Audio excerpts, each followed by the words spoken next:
for being late. Bill's not going to be with us, so I guess this is everybody, right? We missing anybody? No? No.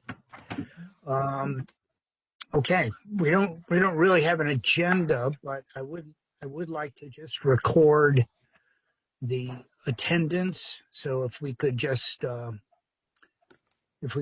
through that. Anita?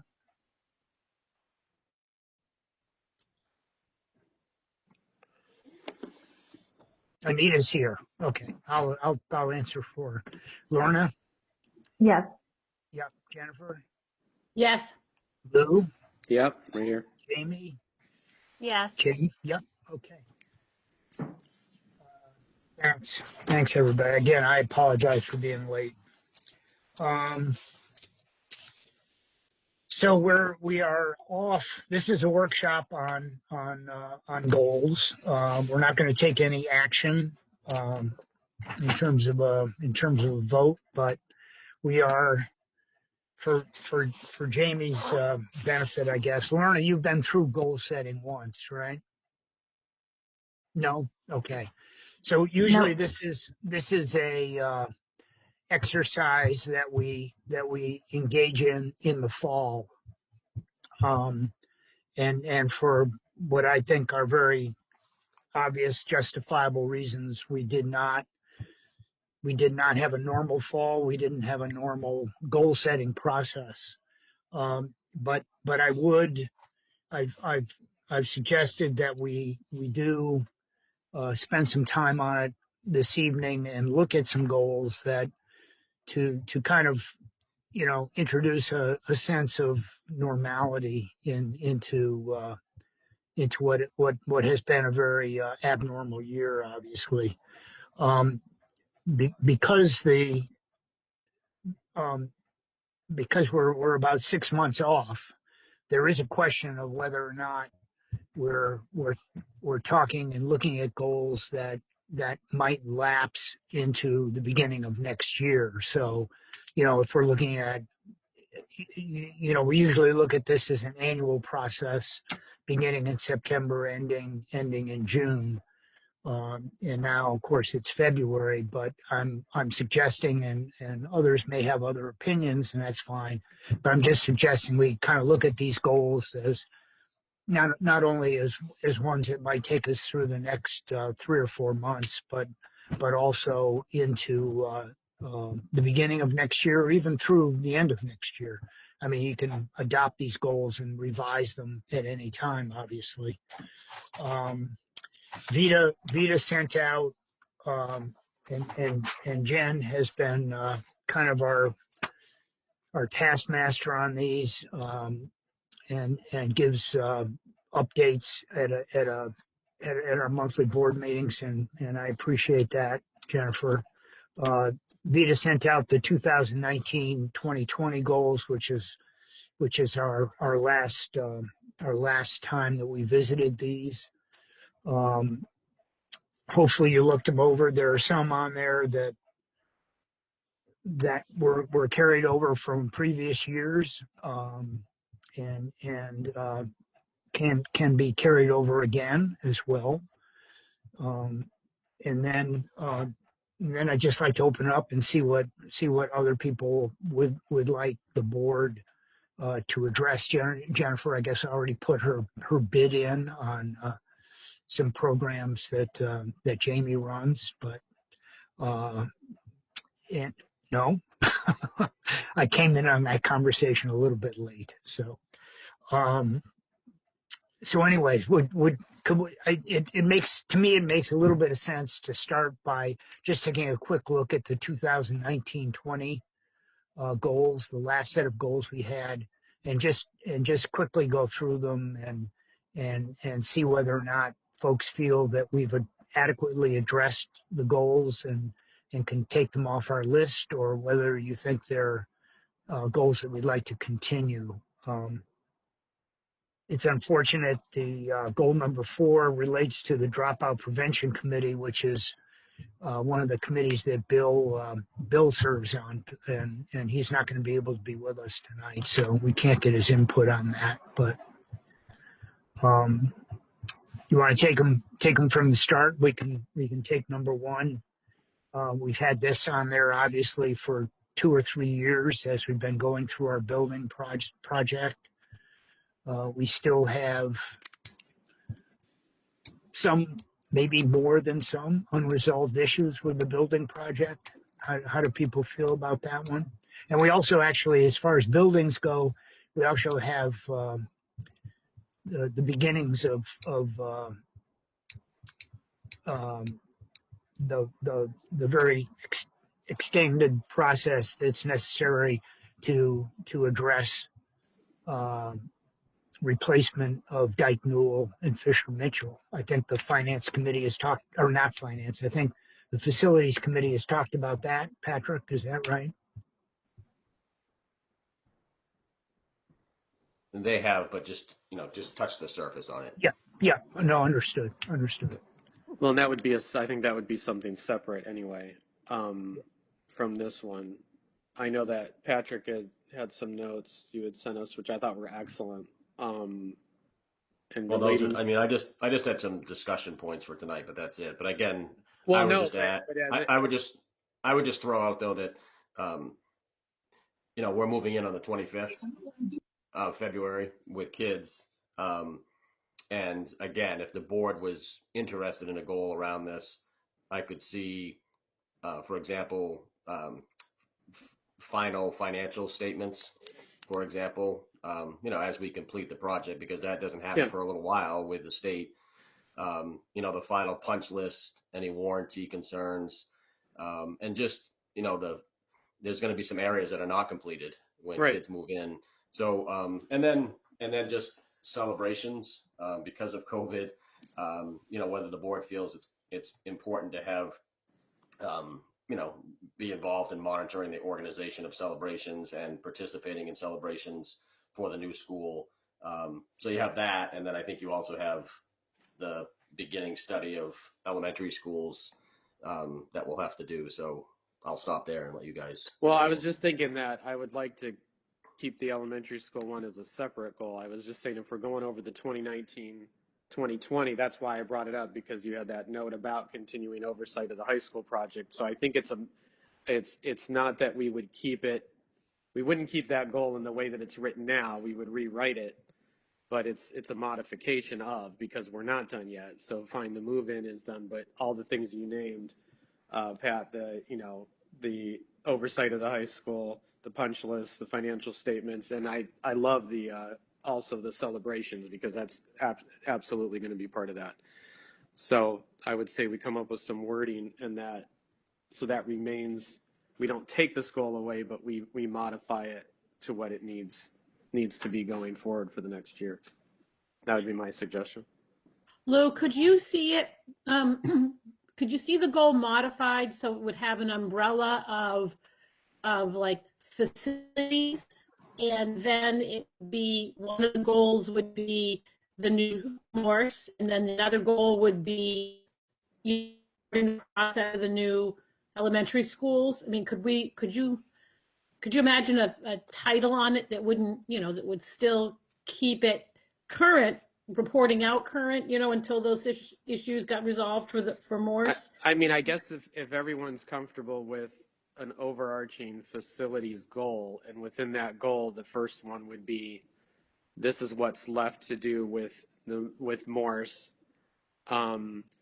I would think, Patrick, in there, some of it might have to do with, I don't know what our responsibility going forward into next year will be for the old school. Good point. Because we haven't yet decided, and everything's up in the air. So I think that'd be part of it.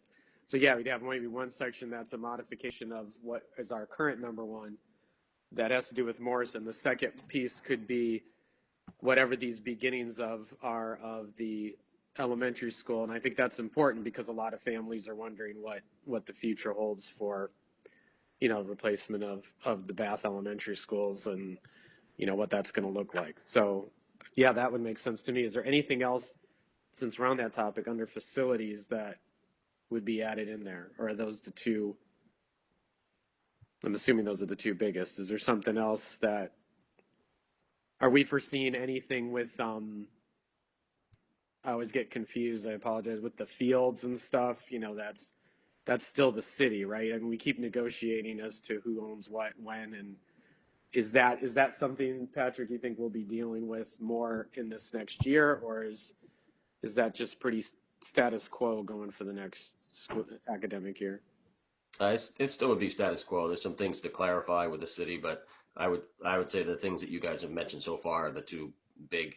The two big ones, so that would be Yes. okay, and you're comfortable with, and if everyone's comfortable with, I like your idea. Let's let everybody voice an opinion on it. So I think we're looking at an overarching facilities goal that would include those elements related to Morse, the new Morse and the old Morse, to close out that aspect of the building project, but would include an item that just get our focus, or to start our focus on the two Bath elementary schools, understanding that it's a 10-year process, and we're not even at 6 months into it. So let me just explain too. Let me back off a little bit for Jamie and Lorna. Typically, what we do in this meeting is just get. I'd like to get all the board's ideas, get all the ideas out. We don't try to wordsmith the the goal at this point. Patrick and I, we'll exchange, some paragraphs. We'll go back and forth, and then you'll be presented with some wording, at the next board meeting if we're able to get it together, and then people can take a look at it and see whether or not it addresses the sense of this conversation. So this is really just about broad ideas, as Lou kind of mentioned. So, does everyone see that as retaining a place on our list here? Yes, I think what Lou mentioned makes complete sense to me. Yeah, and having it under the umbrella like that. Yep, outlined that way makes sense. Okay, so we'll try to we'll put something together on a facilities goal. And I should also say again for Jamie and Lorna, we also try to keep it to like 4 or 5 goals, kind of manageable going forward. So we'll look at a facilities goal, but an overarching one that includes those closeout things related to the new Morse, and we'll touch on the 2 elementary schools. Item number 2 on our 1920 list was communications. It's also something that we have struggled with, that we continue to improve, I think, as we go forward.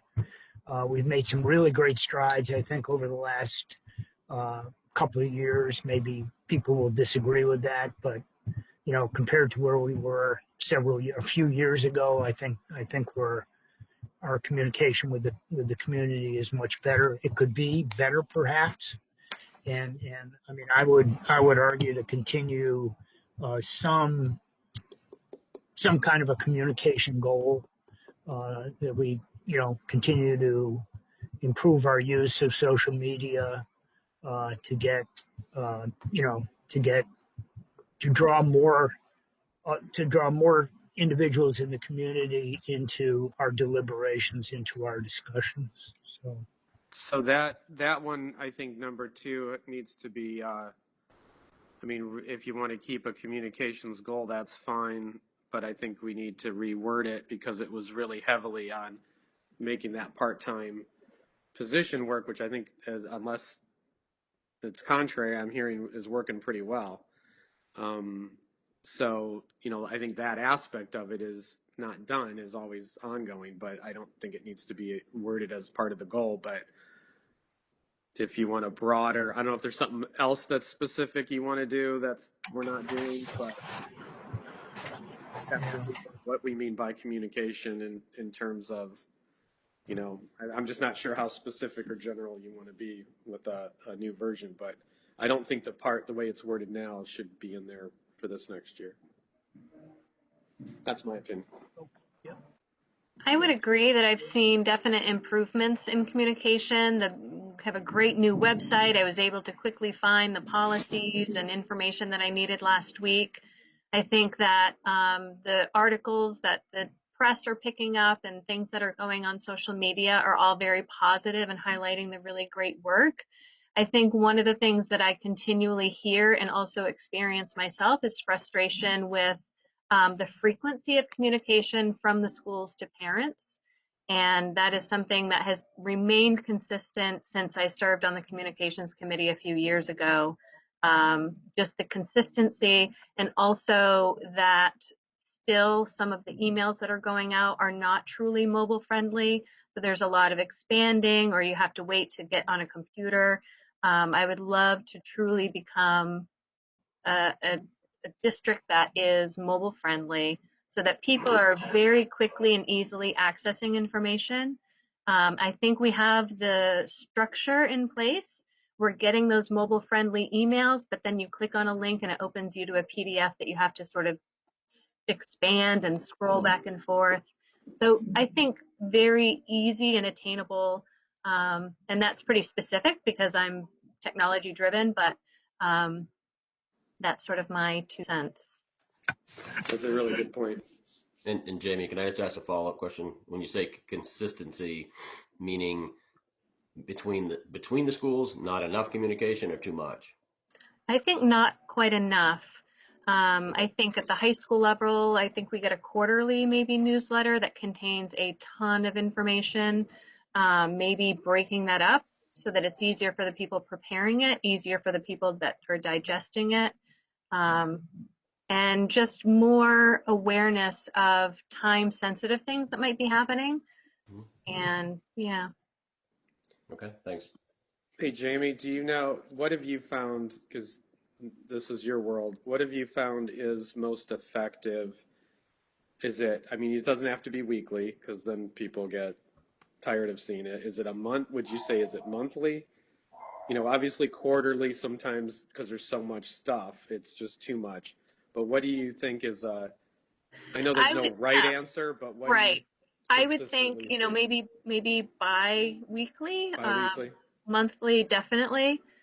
And looking at what neighboring school districts are doing. And I know that, you know, everyone's different, but it sort of sets a bar, especially in this area with families that are so well connected with other districts.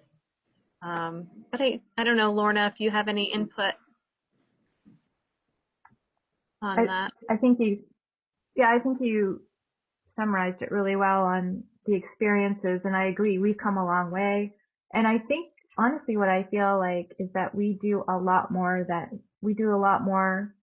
the public sees, as far as not only tooting our own horn but letting people know what we're doing. So definitely the mobile friendly piece, and the quarterly newsletters, for example, from the high school are very, very well written and very informative. But I think of people who might struggle reading a really long letter on a mobile phone.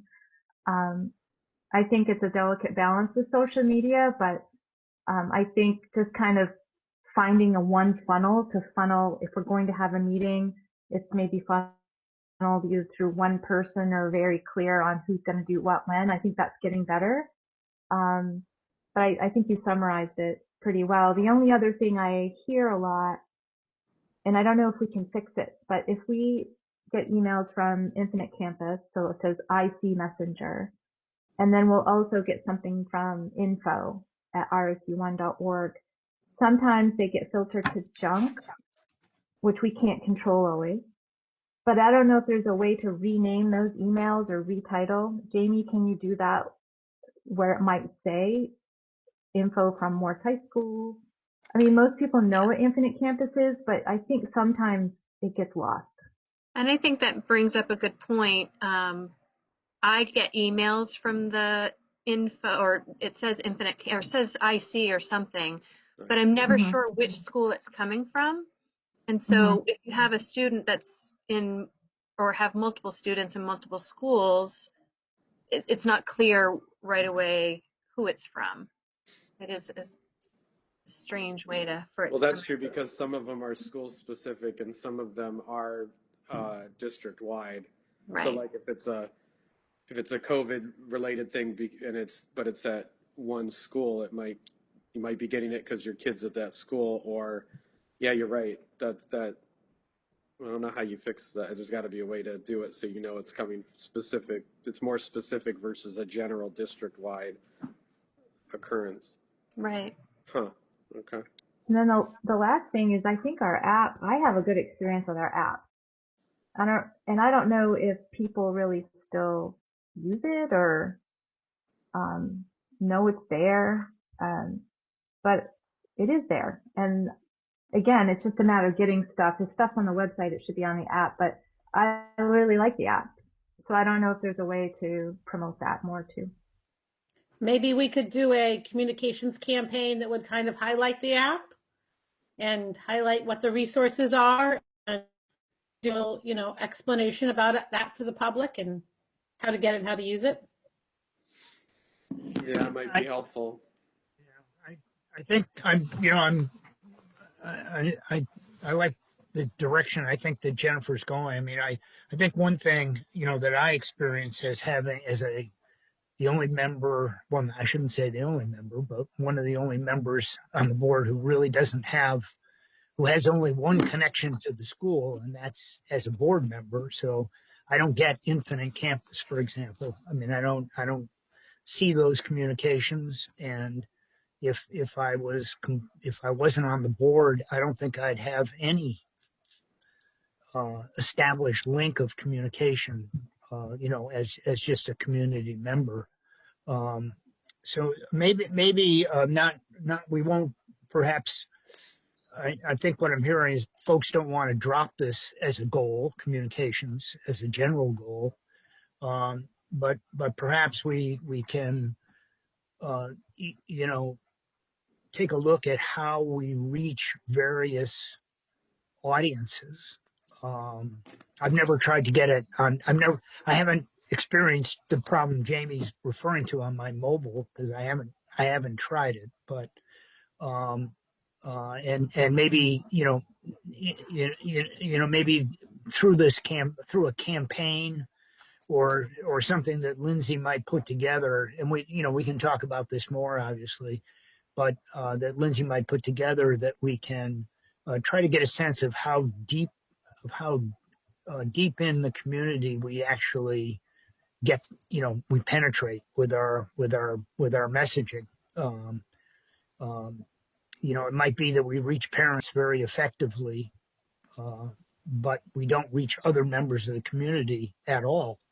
And then we have to make it, we'd have to decide whether or not that really, advances our mission as a school district. But I don't think we know that at this point. I mean, I can guess that we don't reach many members of the community beyond our school, beyond the very immediate school community, teachers, parents, and board members.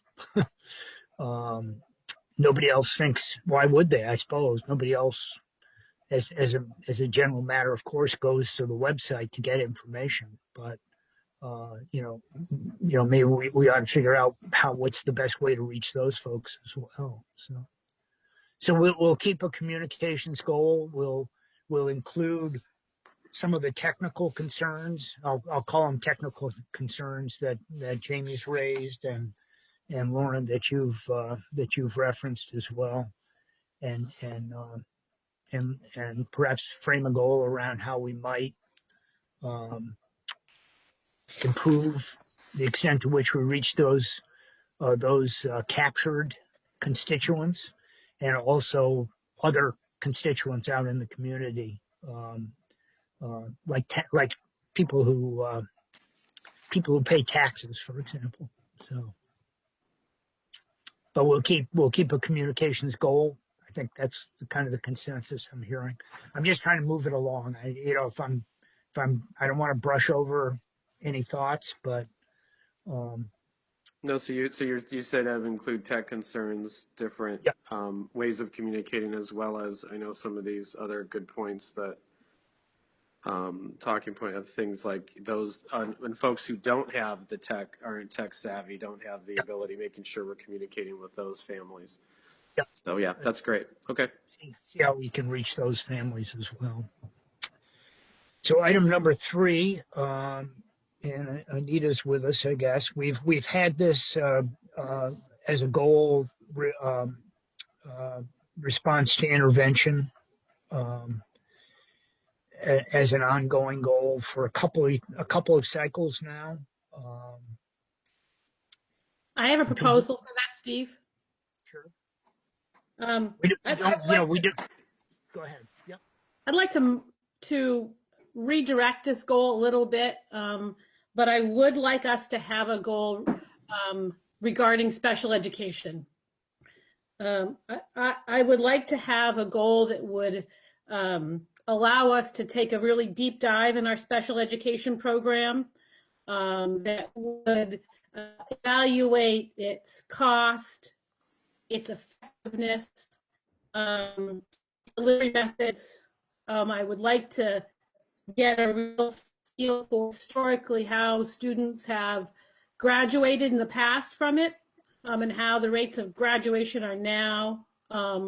It's such a major part of our budget that I would really like to have a really good handle on what these services are, and how they're being performed. I would like that to include a ability for the board to get feedback from parents, from classroom teachers, from administrators, but to get a sense of, and not necessarily what's happened during COVID, because these are exceptional, but I would really, like to get a sense of this big expense and this growing expense, and to get better educated about it, and to know where we could perhaps offer fees, or ways to help our communities afford this, and also sure we're delivering the best product for our families and children. Okay. You were breaking up a little bit, Jennifer, but I think we pretty much heard. I think everyone got a sense of what you were asking. I'll turn my video off. Sometimes that helps. Yep. Yeah, that's clear. Okay. That's a little better. Okay. Any comments, reactions to Jennifer's? Yeah, before she even mentioned that, and way back in the fall, when I knew that we might be looking at goals, I had the same thoughts. And I think Jennifer covered most of my thoughts. The only other piece I'm curious about, and Justin and I had actually talked about this when he had a phone call with me some months ago, is as part of the deep dive is family engagement. And then the other piece, and I don't know what we can do with this, but IEP information that's provided to families is pretty intense. I know that by law, all of the material has to be provided, all the wording and the legalese and all that.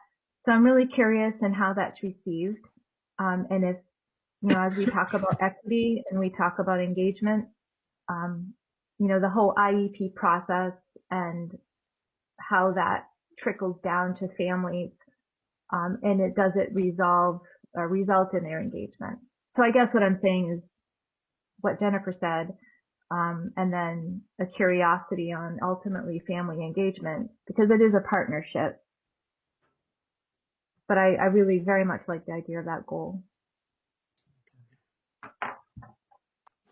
Anita, any comments on that, or Jamie? Oh, I agree with everything that's been mentioned. I did notice this year in early budget talks is a strong theme around adding more social work. Over the last couple years, we've been adding more interventionists, those kinds of things. So I think as part of that process of looking at what we do, you know, I'd like to have a better sense of how it all comes together and whether or not we're spending the money, wisely and most efficiently to reach the most kids in the best way. You know, there may be some services that we may end up thinking, you know, maybe we want to consolidate as a district rather than having them spread out separately, building to building, or, you know, I'm just thinking out loud and thinking ahead. You know, those kinds of things. And it all goes back to, you know, what prompted me with the going in that direction with goals in the first place was acknowledging the need for support for mental health services and addressing trauma experience and stuff in our community. So, yeah, Okay. I'm on board with it. I am too. You know, I've been learning a lot about special education, especially in RSU1 over the past couple of years. And I think I always have lots of questions. So you know, from a selfish point of view, I think that this would be great, but also making sure that everything that is supporting our families truly is supporting our families and supporting our students. So I agree. And I think, you know, what we're going through right now is going to make things harder for people across the board, special education and not special education. And I know that someone had mentioned the need for social work at one of the first workshops that I came to, and just being, I think, aware of the effects of what our students and our faculty and parents have been going through and the long-term effects of that. I don't know how you can build that into a goal, but just being very mindful that even past a vaccine, we're still going to be dealing with some issues from this. And yeah, Okay. on top of, you know, a community that was already struggling to begin with. Right. That was well Yep. said, Jamie. And oh, go ahead, Steve. No, go ahead. It was well said, and it got me thinking that, as Jamie pointed out, the effect that this has had on everyone and the stress and the trauma, that as we move forward, and this does all tie in, I think, with this goal, but it's maybe not come out of the gates thinking we're going to do everything full throttle at 100% like we used to. And I don't mean education. I mean all these other extracurricular things we did, whether it's a field day or it's a this or a that. It's, you know, we can't pick and choose that. I'm not suggesting that, but it's to be easy on ourselves as we come out of this and focus on the necessities. And, you know, and trust the administration will pick what's necessary. But it is going to be, you know, once the green flag is given, it doesn't mean we just completely turn on a switch and go back to normal, if that makes sense. Yeah. No. Well, that's actually where my comment was, because I think not to. I agree. I think we should look at special ed, but as a segue to reentry, you know, we'll call it reentry, you know, to how we're going to relaunch education and in the RSU. And I think that's what you were kind of, you know, speaking to a little bit, Lorna, maybe, that as a separate goal. I think we you know, we need to work closely with the administration as we begin, as we finish out this school year. If you notice, well, you don't notice, but we're looking at a potential agenda item for the February meeting, for example, to start the discussion on in-person for the high school and the middle school. But I you know, it's anybody's guess, of course, but we can't assume that September is we're going to relaunch education in September as if the last, 18 months never happened.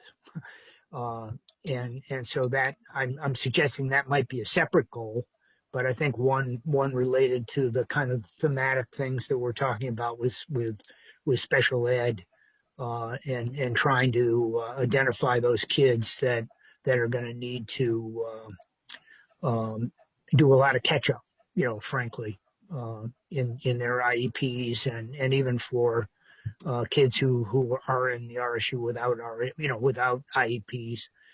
There's going to be a process to get them back to school and get back to the course of regular education in the RSU. So I'm suggesting that as a separate goal, but I think the two are thematically linked. Anyways, I hope I didn't confuse anybody with that segue there. But that's good. Yeah, I thought the two conversations kind of fit together as far as I felt. Steve, what if we were to entertain the SPED goal, with an introduction, something to say to address the health and wellness of our communities, that we endeavor to gain a deeper understanding of special education resources and services in our community, in our school system, to something, like we kind of preamble it to the fact that we are, entering a post-COVID world, or kind of give acknowledgement to that, and say that because of that, the board's going to do the work to make sure that we understand the services, the resources that we have, and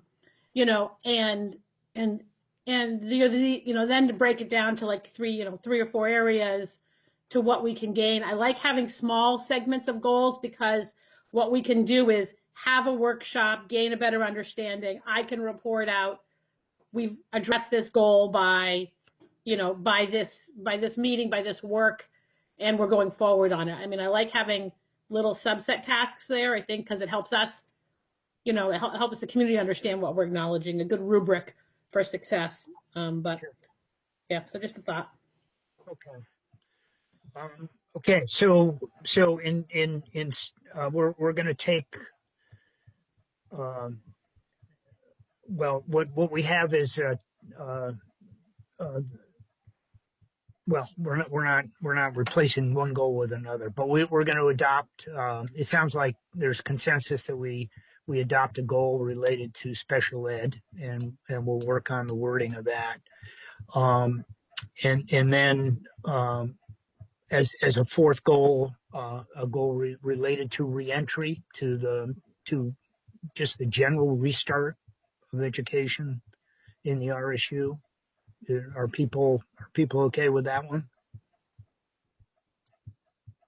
Yeah, I think that makes a lot of sense, and I wonder if, and I'd like to hear how Patrick, you're thinking of this, is you've got the special ed, and if you look at like number 4 about the dropout prevention committee, I mean, a lot of things are being affected by what reentry, what starting up again will, and how it affects all of these things. So we need separate goals, but do we need is there a larger, we definitely should have a couple of goals related to the, COVID related stuff and how we're re-entering or redoing things. And I'm not sure, you have to spend some time looking at how we organize it, I guess. It's more about how we organize the goals and what falls under what. But I think in the same way that we talk about special ed and that effect, number 4 from last year is also something that there may be a lot of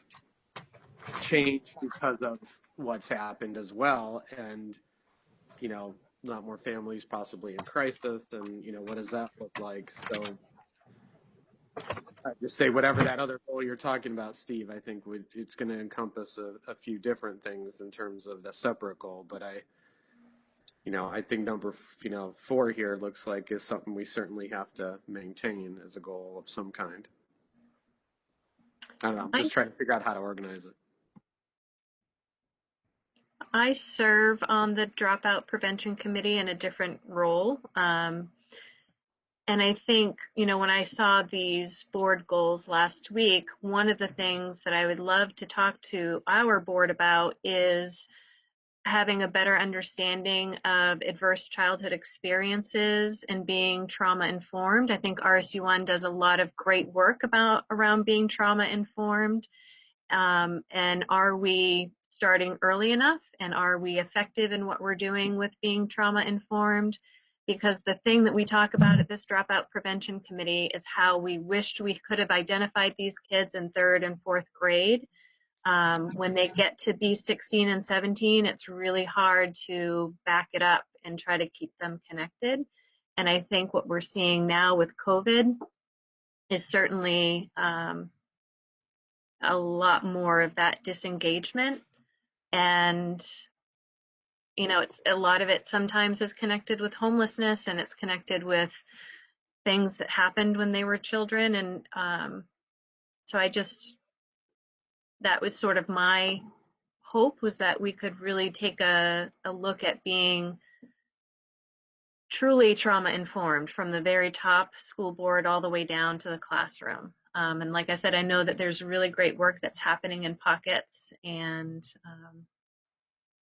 that it does affect children and young adults when they're 16 and 17, and we're trying to get them to the finish line.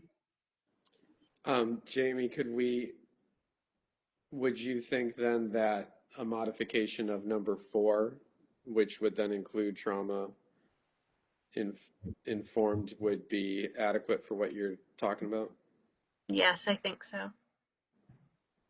Because I like it. It makes a lot of sense, and that is a lot of what's going on. A lot of the work that I'm doing with folks in my other job is actually a lot about trauma and healing that trauma, and what does that look like in all these different ways. And so, if you think that, I think that might be a good way to maintain the whole, even though it's larger than that, but that would be a good place to put it, would be through the dropout prevention, and add the trauma informed, which would expand it, like you said, to other ages, other grades. But I think that makes a lot of sense. Thanks for bringing that up. And I think this would be one of our goals. It would certainly not be the 3 to 4 months, wouldn't be just for this year. This would be, this could be a 2-year goal. We could even say that this is our 2-year goal. There's a number of things on this, and, we could organize them in ways where we could continue to keep this conversation going in all of its aspects, and give ourselves time to not just try to get 6 inches deep on everything. That potentially, any other comments on Jamie's thoughts on trauma? I mean, I think it's a great goal. I do recall, but again, probably only half of you were on the board at this time, that Devin Galeese did a presentation down at Phippsburg, like a PowerPoint presentation workshop.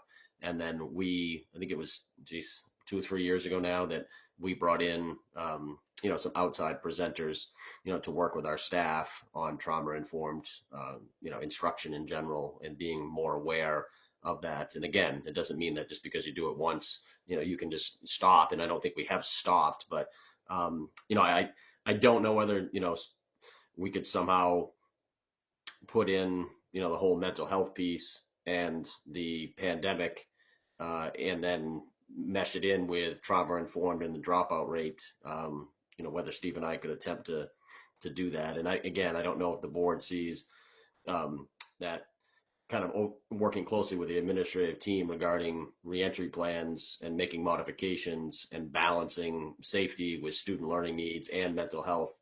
I think it all relates. It's probably how we put it together that encompasses what the board would like to see. So I think it can fit together. Well, I think Patrick's thought there is that we'll capture the substance of it and perhaps bring it into that broader goal on reentry and the mental health issues related to I know, Jamie, you said it's not strictly a COVID issue, and I agree with you on that, but it is one way perhaps to at least start our work on it. And I know Anita has raised, uh, the trauma informed issue before, kind of forcefully. Okay, so we'll capture the substance of it. Um, the last one on our 1920 list um, was late start.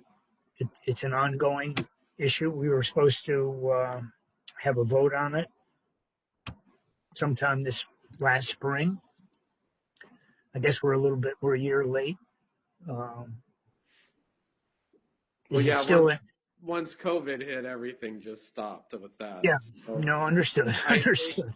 I think So I want to see it maintained, because once we get back to any kind of normalcy in terms of scheduling, people still, the science still holds in terms of how kids' brains operate. And if there's any way we can make some of this work, we were building a lot of, I think, positive energy toward working to that end. And I'd like to see that continue. I don't know, honestly, I don't think anyone knows yet the timing of that, because we have other priorities that have to come first, but I don't want to drop it. I want to make sure it's something that we continue to talk about, so that when it is the appropriate time to fold it in as we are changing whatever we're changing, then we can bring it back into the discussion. So I would like to see it stay on there. keep it on the list. Okay, we'll work on the wording of it. Other things that the board would like to bring forward, not necessarily. Yeah, I have a question about I liked the one note about the intercultural competence.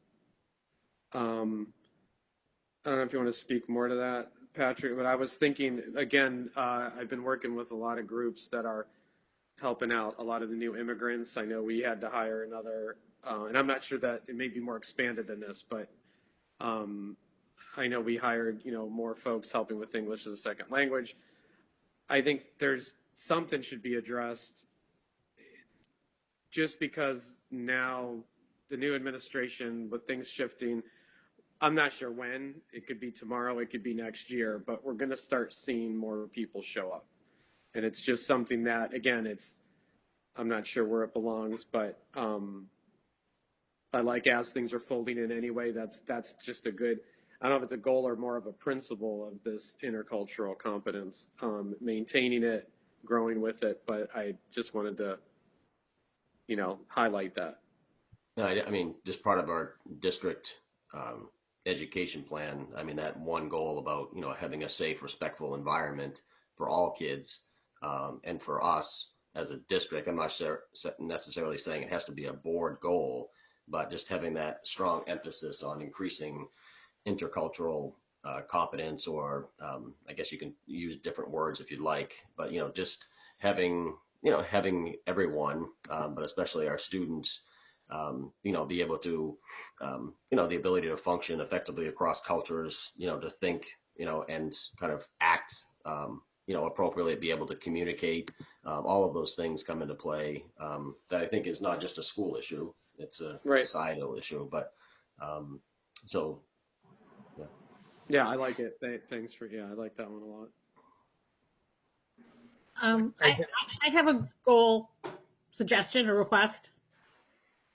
I don't know. I didn't want to step on Lou. Lou, were you proposing that to be a goal or just discussion? Well, I mean, just as a discussion point, if it makes sense to put in a goal, or just to make sure, as some of the stuff we're talking about are as Patrick said, are kind of in, maybe it's already in the district education plan, or maybe they are already principles, and so maybe it's more of a guiding force that, as we write some of these other goals, we make sure that those principles are infused in other specific goals. So that's the stuff where you get into the fun wordsmithing of how all that needs to look as to, because you still want to be somewhat concise with your goals, but still have that universal thematic picture. So I just wanted to make sure we brought it up because I thought it was, when I had seen the notes, that was really good. One of the goals I was interested in, things that I'd like to have a greater part in or know more about, is the topic of evaluation. Starting, and I've said this before for people who have been on the board, for years I've questioned the fact that from an evaluation point, from a teacher standpoint, that we have to vote on continuing contracts for teachers, but we have no idea about the competency or capability of, or anything about the teachers that we are voting to have continuing contracts. From the teacher level, that is, and I'm not saying that there are necessarily, we need to know personnel issues about this, but for teacher evaluations, I would like to see some documentation regarding the number and the kinds of observation that teacher has been given. A step up a level again on evaluations would be for building principals. I don't think I've ever in all my years on the school board been involved with the process of building administrator evaluations, knowing what their classroom teachers feel about them, knowing how their peers think about them. You know, I've never had the chance to see how that process works. And I would like to see what the leadership teams of each school, those teachers and the leadership teams, how they might have some input or surveyed and see what their response would be to the evaluation process of building principals. And then as far as up to Patrick's level, I mean, we've spoken many times about, you know, how do we evaluate him in the absence of not having an extensive building principal or teacher response to, you know, how things are going. And I would, you know, really like to see, again, the leadership teams, those groups of teachers that really are very well experienced and very involved in many aspects of how school runs. I would like to at least get their feedback before we evaluate Patrick. So it's a real overarching evaluation goal of being able to be more transparent and to make sure that we are getting enough input on the evaluative process at each of those levels. And I know it's kind of a long goal, but I just tried to shape it out in some broad strokes. Well, I you know, that's a real, I mean, that's are we getting feedback or no? You know, quite you know, more of an administrative process for sure. Is it something that the policy committee would take a look at? I know we've talked about, I mean, you know better than I, Jennifer, probably, that the requirements in terms of formal evaluation of instructional staff are pretty well prescribed by regulation. How we actually go about, you know, that process is something that the administration, of course, has taken a lead on. I'm just trying to think of what the boards. I mean, we could get a report. I think we've had a report from Patrick on it before, but get a report on what the process is. But beyond that, I don't know. I don't know. What are other people's thoughts? I mean, we're not going to, unless people think that what we're proposing is to develop the RSU model of professional evaluation. Steve, my goal. Are we Steve, my goal monitoring? isn't to change that. It's more to be informed about those individual levels of how that happens. And it's to be better informed about that. And then the information that I would think would be good to have would be not information just from administrators evaluating administrators. It would be from classroom, it would be from teachers, and it would be from other members in that community, other members of the community, so that we're not just getting all of our feedback bottlenecked through just the lens and the reporting of building administrators, or just through the lens of one superintendent. Not that anything is bad. I'm trying to be as well informed as possible and thinking that those leadership groups in those schools of teachers, they have a good input on, or good sense of what's happening on the ground and what actually is going on. And it would be, I think they're a wonderful resource, and I'm just trying to find out how we can access that resource and how we can know more about how that evaluation process works. Not necessarily change the process, but to be more aware of how it works, and also to get more feedback from other people through it. Yeah. Well, maybe rather, I'm going to suggest perhaps rather than put that on there as a goal, because I'm just not sure what the role of the board is in terms of defining that as a. I'm not sure what the action of the board is there, but we could ask Patrick to give us a report,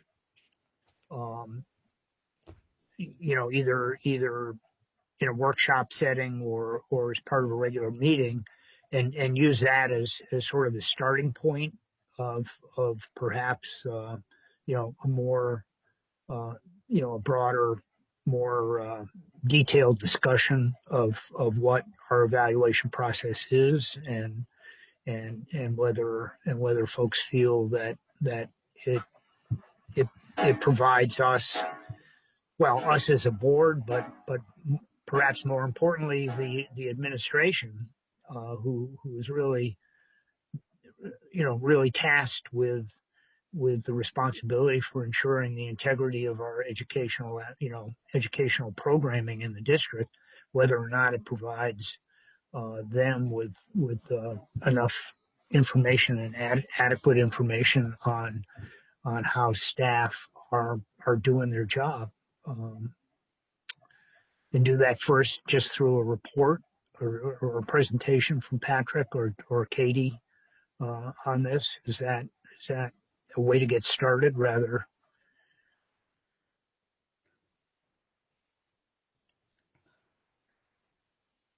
That's kind of a question. Go ahead, Jen, Lorna. are you still there? Jen? Jennifer, are you still there? Yeah, I'm here. Okay, good. So I think what I'm hearing, and Jennifer, please chime in if I'm not getting this correctly, but I think it's less about being involved with the interview process, but more wondering as a board what our reporting or involvement could be. And I don't know if it would be worth just some research with Maine School Board Association, or maybe just to compare the process somewhere else, or because I think I know what you're getting to, Jen. I mean, I'm not suggesting either that we get involved with the necessary details of the interview process, nor can we, but it's more what can we know and what can we be provided. So if we do get a list of new candidates that we've obviously never laid eyes on or know anything about, and we're voting to put them in service. Is that what you're talking about?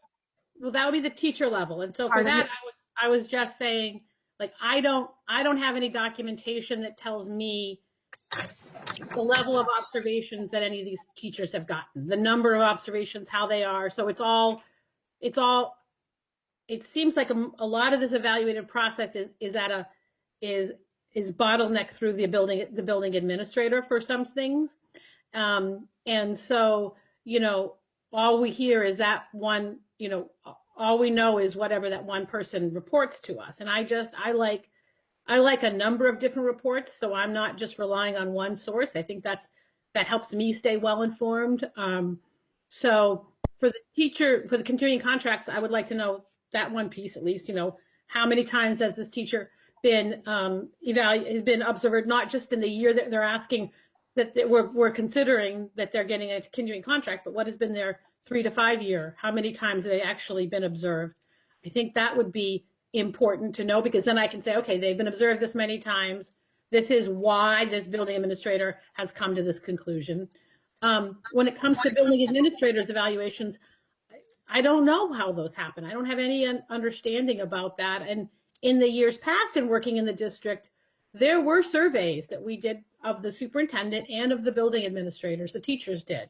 And we have gone away from doing that. And I know that's a lot of work. So that's why I was thinking to utilize the kind of the leadership teams of these schools, because they are teachers, and they would be a snapshot per se, or some sort of input to receive on knowing, first level of how the building administrators are responding to the needs of their schools and their communities. And then I think those same group of teachers would be very interesting to hear back from at the next level to, how is the superintendent? I mean, how does that evaluation process go? I know how Patrick responds to us, but I don't know how Patrick responds behind it. And I'm not in any way indicating it's not good, but I just thought if I was better well informed, I had a wider depth of information, then I could use that. If someone comes and questions me, how did we make this understanding? Or how do you think about this? I think it would be more of an education for me, and I think of a sense too that I'm speaking to this because I do rely heavily on getting, or want to get, more input from teachers on what we're doing, especially at least if nothing, all teachers, but at least if nothing, that leadership group of teachers. I really would like, I haven't experienced having their input on a lot of things in the past, and they're such a valuable resource. These teachers have been with the district for a lot of the time for a very long time, and they are very educational, well-versed in the areas that they're involved with. So it kind of goes back to that.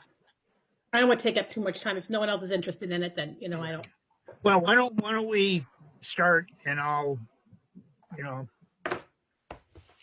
by asking again, Patrick or Katie to make a presentation at one of our board meetings coming up, and talk about the evaluation process generally. Teacher, principal. We've talked about the superintendent's evaluation, but we can go through that again as well, and then just decide where to go after we receive that report or presentation. Okay, thank you. And Jen, just so, we can certainly do that. We do have our principals usually twice a year, December and June, do a survey. Last year we didn't do it in June because of COVID. And so all teachers and support staff get an opportunity to give feedback to their building principal. And then I use that to provide feedback to the principals in their end of the year evaluation, Katie and I. And then, because principals work directly with the teachers, so that's why we do that. And then I survey, or Steve surveys the principals, assistant principals, the head of the union, and central office staff, because again, that's why I interact directly with. And so that's currently how, the process works to try to get input. But we can go through that. Yeah. We have a couple of new board members, and we'll go through it again. I think we've had the presentation discussion before. It could have been several years ago. I don't personally recall, but we can get that presentation and have that discussion at a board meeting or a workshop, and then we'll see. Like I said, then we can see whether or not we want to develop that into some sort of a goal or action that we might task the policy committee to look into. So, okay, anything else? I'll just run through quickly what I have on my list, and we can add to it, or we can take these away. I don't want to cut anyone out. I'm sorry, Steve. I'm having a hard time hearing you. There's a clicking going on. That's my pen. Okay. I'm nervously clicking my pen. I've had people in meetings turn around and say, "Stop it!" So I'll set it down. I threw it down. They're my empty hands. Sorry. Um, so in no particular order of importance, maybe just in order of to when we discuss them, we are going to look at a communications goal that's going to include a technical aspect of it to it, and also one of some uh, uh, theme of how we can effectively reach into the community, perhaps to some of those populations that we don't uh, typically reach. Number two, we're looking at a facilities goal that's going to kind of an umbrella goal that's going to deal with some of the detail of closing out on the new Morse construction, um, the celebratory aspects of it to make sure that the community gets a chance to participate in our excitement over the new school. I don't know what issues there might be about with the disposal of the old Morse, but I think Patrick's had some communication or conversation with the city that will not be out of that building until summer. So, whether it's going to continue in use for students or for other purposes. I mean, we can include that as part of our part of that goal, and also, um, again, the very beginnings of the long process of discussing how we're going to replace those two Bath elementary schools. Three, looking at special education, and really a detailed look at services, performance, outcomes, issues related to family engagement, opportunities for cooperation and coordination with other districts, and we'll get some again a detailed, and this is both COVID and pre-COVID, for kind of a related goal to some extent, looking at the restart of school in the RSU, what the rest of the spring is going to look like, and also what our fall is going to look like, and that's going to touch on a variety of things, including looking at trauma, the effects of the lingering effects that the very very strange school year might have had on our kids in terms of trauma and other kinds of concerns. Um, Five, I think that's four, right? Five, we're going to continue a goal related to late start and continue to work on that.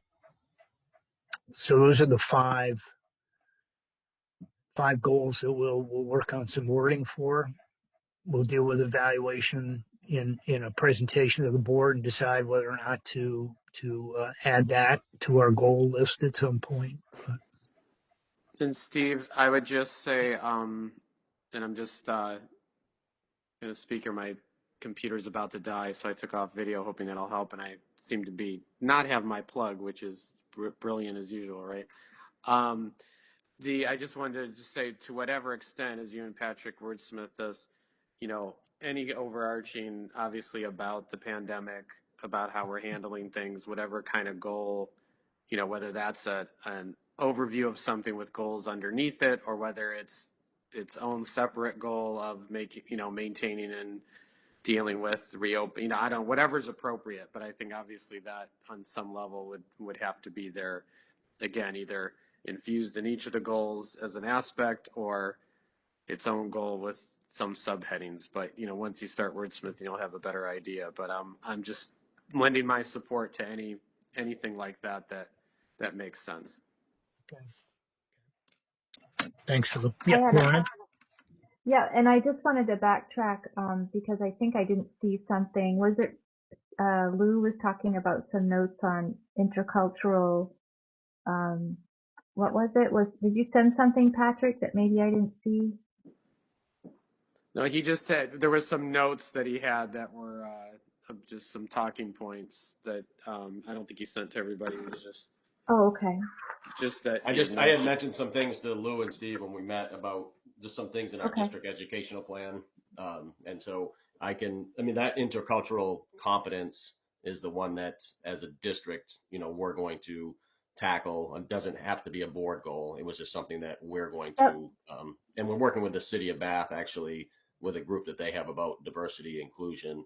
So it's something we're going to do regardless and kind of update the board. Oh, great. Okay. Because what I was going, and I didn't want to add on more work or goals, but one thing that goes way back before, again, the pandemic, that I had wanted to talk about that I think could be nicely included in that is the board taking a real leadership role on our bullying and cyberbullying policy. And so when you start talking about inclusion, you can really have a great opportunity to point to some existing policies that we already have that that's would, really good.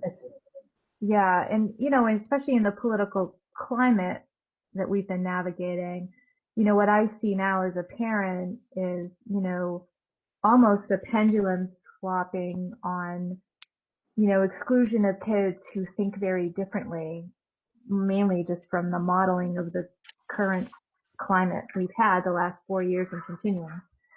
So the inclusion of everyone, our new immigrants and our students who are raised in very different households and think very differently, in order to continue progress, we just have to level the playing field, and have everyone have mutual respect. So I think that's great if the district's already looking into that philosophy.